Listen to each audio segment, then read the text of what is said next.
예루살렘에 나귀를 타고 입성한 첫 주일부터 십자가에 매달려 처형당하신 오늘 금요일 저녁까지 행적을 살펴보며 예수님의 십자가 고난에 우리가 동참하려 합니다.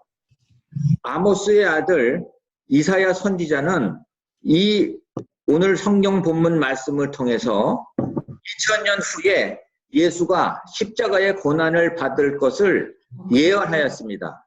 성경이 위대한 것은 여러 사람들의 예언의 성취가 신약시대에 와서 이루어진 것입니다. 첫 번째로 고난주간 첫 번째 날은 요전에 저희가 말씀 공부한 것처럼 예루살렘 입성입니다. 예수님이 많은 군중들의 환영을 받으면서 종려나무를 흔들며 호산나 호산나를 외치는 군중 속으로 입성을 하였습니다. 스가랴 9장 9절의 말씀대로 아주 아름다운 말이 아니라 자기 나귀 중에서도 새끼 나귀를 타고 입성하셨습니다. 시온에 따라 크게 기뻐할지어다. 예루살렘에 따라 즐거이 부를지어다. 보라, 내 왕이 내게 임하니 그는 우리의 공의로우며 구원을 베푸시며 겸손하시며 또한 나귀를 타시나니 나귀의 작은 것 곧 나귀 새끼니라. 스가랴 9장 9절의 말씀입니다. 예루살렘 입성의 의미는 백성들이 예수님을 왕으로 환영했다는 것입니다. 만왕의 왕이신 예수님께서 겸손히 나귀 새끼를 타고 예루살렘에 입성하실 때에 군중들은 자기의 이 겉옷을 벗어 길바닥에 펴고 또한 종로나무가지를 들고 호산나 호산나 외쳤습니다. 그리고 여호와여 구하옵나니 이제 구원하소서. 이것은 오늘날로 얘기를 하면 대통령이 비행장에 내릴 때 빨간 레드카펫을 딱 펴지요. 그리고 군악대의 연주에 맞춰서 그 군악대를 지나가는 것과 똑같습니다. 자기들이 구원하실 메시아로 인정을 하고 예수님을 환영을 하신 것입니다. 두 번째 날 월요일에는 예수님이 성전을 청소한 날입니다.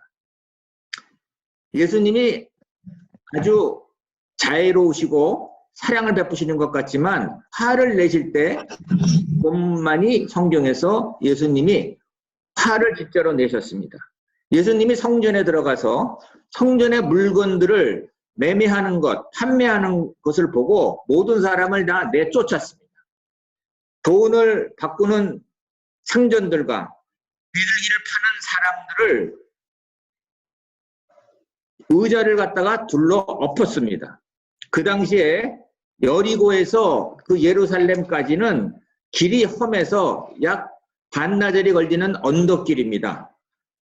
저도 버스를 타고 가봤지만 그 길에서 많은 사람들이 강도도 당하고 위험하기 때문에 사람들이 그냥 돈을 가지고 가서 제사에 바칠 물건들을 그 성전에서 사고 파란 것이죠. 서로 편하게 좋은 게 좋은 것이다. 서로 윈윈하려고 하였지만 그 제사장들은 그 판매 행위를 통해서 돈을 많이 구한 것입니다. 그래서 예수님이 이것을 보고 그 성전을 뒤엎어버린 것입니다. 우리가 그리스도인으로 살면서 노라고 말할 수 있어야 됩니다. 항상 그리스도인이라고 참고 사랑하고 또한 사람들한테 좋게 인상만 보이려는 것이 아니라 노라고 얘기할 때는 강력하게 노라고 얘기해야 합니다. 불의에 맞서 세상의 악한 일과 싸워 물리칠 수 있어야 합니다. 옛날에는 목사는 신랑 후보로서 꼴찌였습니다. 그러나 지금은 세월이 흘러 목사님 신랑 후보가 탑3에 들어간다고 합니다. 왜 이럴까요? 대형교회 목사님들이 자식에게 자기 담임 교회 목사 자리를 물려주려고 온갖 궁리를 다 하고 있습니다. 제가 신학교 다닐 때 저희 그 젊은 신학생들이 농담 삼아 이런 얘기를 합니다. 저희 가족 중에 목사님이 안 계시면 저도 목회하기 힘들다는 얘기를 농담 삼아 하고 있습니다. 우리가 모두 회개해야 합니다. 예수님은 마지막 은퇴 시기에 아무것도 받지 못하시고 또한 십자가에 발가벗긴 채 매달리신 것입니다. 오늘 본문 그가 찔림은 우리의 허물이요 또한 그가 상함은 우리의 죄악을 인함이라. 성전을 매매하고 돈을 바꾸고 장사하는 곳이 아닙니다. 내 집은 기도하는 집이라 하였으며 또한 너희는 내 집을 강도의 소굴로 만드는구나 라고 예수님께서 야단을 치셨습니다. 예수님은 내 집을 기도하는 집이라 말씀하신 것입니다. 셋째 날 화요일은 마지막 설교를 하신 것입니다. 예수님이 예루살렘 멸망에 대한 경고와 유다의 반역을 암시하였습니다. 그리고 예수님이 서기관과 바리새인들을 위하여 화 있을진저라고 말씀하셨으며 바리새인과 서기관을 꾸짖었습니다. 예수께서 가난한 과부의 헌금을 내시는 걸 보고 이 가난한 과부는 연보에 넣는 모든 사람들보다 더 많이 넣었다. 자기 소유 및 생활비 전부를 넣었다고 말씀하셨으며 칭찬을 하신 것입니다. 즉 예수님은 양보다 쥐를 귀히 여기시고 가난한 과부의 그 조그만 정성을 아주 크게 보시고 형식보다는 마음을 중요시 하신 것입니다. 네 번째 일, 수요일에는 사랑과 배신을 받은 날입니다. 이 마리아라는 여인은 예수님을 위해서 귀한 향유를 옥합을 깨뜨렸습니다. 이 당시 이 향유의 옥합은 상당히 비싼 물건으로 아무나 쓸 수 없는 것이었습니다. 마리아가 지극히 비싼 향유를 가지고 예수의 발에 붓고 자기의 이 머리털을 가지고 예수님의 발을 씻겨드린 것입니다. 이것은 자기의 모든 것에 대한 진정성, 예수님에 대한 공경의 의미로서 최대한의 예수님을 공경을 한 것입니다. 그러나 이러한 행위를 보고 가룟 유다는 차라리 그 향유를 비싼 값에 팔아 가난한 사람들한테 주는 것이 더 낫지 않겠냐라고 가룟 유다는 비난을 하였습니다. 가룟 유다는 돈을 관리하는 사람이었으나 그는 또 거기서 그 돈도 훔쳐간 사람이었습니다. 즉 공금 횡령을 하는 사람이었습니다. 마리아가 향유 옥합을 깨뜨려 예수님께 하는 것을 보고 사람들은 화를 내었지만 예수님은 칭찬을 하였습니다. 그래서 예수님은 너희가 어찌하여 그를 괴롭히느냐? 그는 내게 좋은 일을 하였느니라. 마가복음 14장 6절에서 말씀하고 계십니다. 사람이 보기에는 이것이 낭비같이 보이나 예수님이 보이기에는 좋은 일이었습니다. 좋은 일이란 예수님을 위하는 길, 두 번째로 주위에 가난하고 어려운 사람들을 위해서 내가 할 수 있는 모든 것을 도와주는 것입니다. 얼마 전 한국에서 쓰레기 폐지를 모은 할아버지가 돌아가시기 얼마 전에 자기가 모은 전 재산을 소년소녀 가장들을 위해서 써달라고 신문사에 기증을 한 기사를 봤습니다. 돈은 어떻게 사용하느냐에 따라서 그 사람의 가치가 나타나는 것입니다. 즉 개같이 벌어서 정승같이 뜻있고 아름답게 쓰시기를 바랍니다. 또한 가룟 유다의 배신이 있었습니다. 12 중 하나인 가룟 유다가 예루살렘 성지에서 예수를 넘겨주려고 대제사장에 들어가매 마가복음 14장 10절에 이렇게 나타나고 있습니다. 이 가롯 출신의 유다는 12제자 중 배신자 유다로 기록을 하고 있습니다. 또 가롯 유다는 예수를 판 자라. 마가복음 3장 19절에 나옵니다. 한순간의 잘못이 그 사람이 평생 동안 인류가 존재하는 한 계속해서 오명을 쓰고 자라는 것입니다. 옛말에 우리 조선시대에 세조가 단종을 죽인 것을 보고 이 성산문 및 성육신이 반란을 일으키라고 했었을 때 그것을 갖다가 배반한 숙주, 신숙주가 있습니다. 아침에 모의했다가 저녁에 배반을 했어요. 그러나 신숙주는 세조와 함께 권세를 누렸지만 그는 죽어서도 오늘 우리는 숙주나물이라 그러면서 그를 놀리고 있습니다. 비난하고 있습니다. 아침에 만든 음식이 저녁에 변한다. 즉 아침 저녁으로 마음이 변하는 것을 나타내고 있습니다. 이렇게 순간의 영예를 위해서 죽을 때까지 오랫동안 백성들의 비난을 받는 것입니다. 그래서 가롯 유다의 별명이 예수를 환자입니다. 예수를 따라다녔지만 가장 변하지 않은 사람이었습니다. 교회에서 가장 불행한 자는 오랫동안 교회 생활을 하여도 변하지 않고 또한 한 마음이 아니라 두 마음을 품고 교회 생활을 하시는 분입니다. 마음문을 열고 교회 생활을 하시기를 바랍니다. 배신은 항상 가까운 곳에 일어나죠. 그 시저는 자신의 양아들 브루투스가 자신을 살해하라고 칼을 든 것을 보고 너마저도 나를 살해하느냐 라는 얘기를 하면서 죽어갔습니다. 영화 대부에서도 친구는 가까이 적은 더 가까이 라는 명대사가 나옵니다. 인생을 살아가면서 우리가 신의는 없더라도 의리는 지키시며 사시기를 바랍니다. 5일째 목요일 날은 예수님의 최후의 만찬의 날이었습니다. 예수님께서 다 같이 모여서 제자들과 만찬을 하였습니다. 그때 이 중에서 누가 나를 팔 것이라고 예언하셨습니다. 내가 진실로 너희에게 이르노니 너희 중 한 사람이 나를 팔리라 하시니 마태복음 26장 21절의 말씀입니다. 3년 동안 같이 먹고 마시고 동고동락을 하였지만 그래도 배반자는 나오는 것입니다. 인자를 파는 그에게는 화가 있으리라.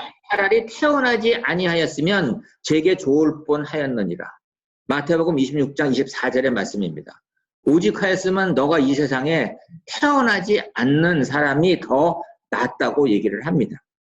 교회에서 목사님, 장로님, 권사님, 안수집신이라고 해서 다 같이 다 예수를 위해 봉사하고 있지는 않습니다. 예수를 돈으로 바꾸고 자기의 명예를 나타내고자 하는 사람이 많습니다. 물론 저희 교회를 말씀드리는 것은 절대 아닙니다. 요즘 이단 교회가 많이 부흥을 하고 있습니다. 이것을 감별하는 방법은 똑같습니다. 그 교회가 주님을 위해서 있지 않고 교주나 목사를 위해서 일을 한다면 위험합니다. 선교지나 대형교회 목사에서 그 사람이 사꾼이냐 아니냐를 가르는 방법은 의외로 간단합니다. 선교지에서 내가 언제든지 그 선교지를 떠날 수 있는 사람은 그 사람은 진실한 주님의 종입니다. 목사님도 언젠가 후계자한테 넘겨주고 선교지를 가거나 주님의 종으로서 있을 수 있으신 분은 훌륭한 목사님이십니다. 그러나 이런저런 사정으로 나 아니면 안 된다는 생각으로 선교지에서 주저앉거나 교회에서 계속 있으시기를 원하면 그분은 조금 주님의 종으로서 적합하지 않다고 봅니다. 성직자는 항상 사직서를 가슴에 품고 다녀야 합니다. 오늘날 많은 사람들이 교회 봉사한다고 하지만 자기 자신의 권위와 능력을 과시하려는 사람들이 많습니다. 예수를 위한 영혼 구원이 목적이 아니고 예수님 이름을 팔면서 그것으로 자기 이익을 위하고 생활하고 있습니다. 예수님 위한 것이 아니라 가롯 유다처럼 결말이 좋지 않습니다. 가롯 유다는 결국 은 30냥에 팔고 그 양심의 가책으로 그는 자살을 하였습니다. 또한 목요일 날은 예수님께서 제자들의 발을 씻겨주는 세족식을 하였습니다. 예수님께서 제자의 발을 씻겨주면서 너희도 이같이 하라고 말씀하셨습니다. 높은 사람이 되려면 먼저 낮은 사람이 되라는 것이 예수님 말씀입니다. 내가 너희에게 행하는 것이 너희도 행하려 하려 함이니 본을 보였노라. 요한복음 13장 15절 말씀입니다. 여섯째 날 금요일 오늘입니다. 이날은 순환의 날이었습니다. 금요일 예수님께서 십자가에 매달리신 아주 고통스러운 날이었습니다. 예수께서 새벽에 잡히시고 오전 9시부터 오후 3시까지 6시간 동안 십자가에 붙잡혀 고통을 당하셨습니다. 마지막 숨이 끊어질 때까지 고통의 6시간이었습니다. 예수님께서 배반을 당해 잡히시고 빌라도의 신문을 받고 십자가에서 돌아가셨습니다. 예수님이 십자가에 매달리면서 십자가상의 7원을 말씀하셨습니다. 오전에 3말씀, 낮에 정오에 1말씀, 오후에 3말씀을 하셨습니다. 오늘 그 십자가 7원의 말씀을 묵상하면서 예수님 고난에 우리가 동참하시기 바랍니다. 1원은 아버지여 저희를 사하여 주옵소서. 2원은 오늘 내가 나와 함께 낙원에 있으리라. 3원은 여자여 보소서 아들이니라 보라 내 어머니라. 4원은 나의 하나님 어찌하여 나를 버리셨나이까. 5원은 내가 목마르다. 6원은 다 이루었다. 7호는 내 영혼을 아버지께 부탁하나이다. 예수께서 금요일 오후 숨을 거두기 전 하신 말씀입니다. 죽는 것이 끝이 아니고 새로운 부활의 세계의 시작인 것을 우리는 명심해야 합니다. 그래서 토요일 안식의 날, 이 안식일은 금요일 저녁부터 토요일 저녁까지입니다. 하나님이 천지를 창조하실 때도 6일을 창조하시고 7일째는 안식하셨습니다. 그리고 마지막으로 부활절 아침, 안식 후 첫날, 부활하신 날을 주일이라고 부릅니다. 그리스도인이 주일을 지키는 이유는 안식 후 첫날 부활하신 예수님을 기념하고 또한 기억함으로써 예수님이 다시 오실 때에 우리가 그 부활에 참여하는 의미를 갖기 위함입니다. 할렐루야. 고난주간을 경건하게 보내시고 죽은 자 가운데서 부활하시는 예수님을 찬양하며 주님의 아픔에 동참하는 우리 모두 오아시스 선교교회 교인 되시기를 기원드립니다. 기도하겠습니다. 거룩하신 주님, 코로나 바이러스가 전 세계에 위험과 공포로 몰아넣었습니다. 인공지능, 로봇, 여러 가지 발명들로 하늘 끝까지 올라가고자 하는 그 인간이 바벨탑을 쌓으려는 시도를 인간은 그 바이러스 하나를 잡지 못해 지금 전 세계가 무방비 속에 있습니다. 어쩌면 이것이 인간에 대한 하나님의 경고인지도 모릅니다. 바이러스는 지금 어느 대통령도 해내지 못한 많은 일을 하고 있습니다.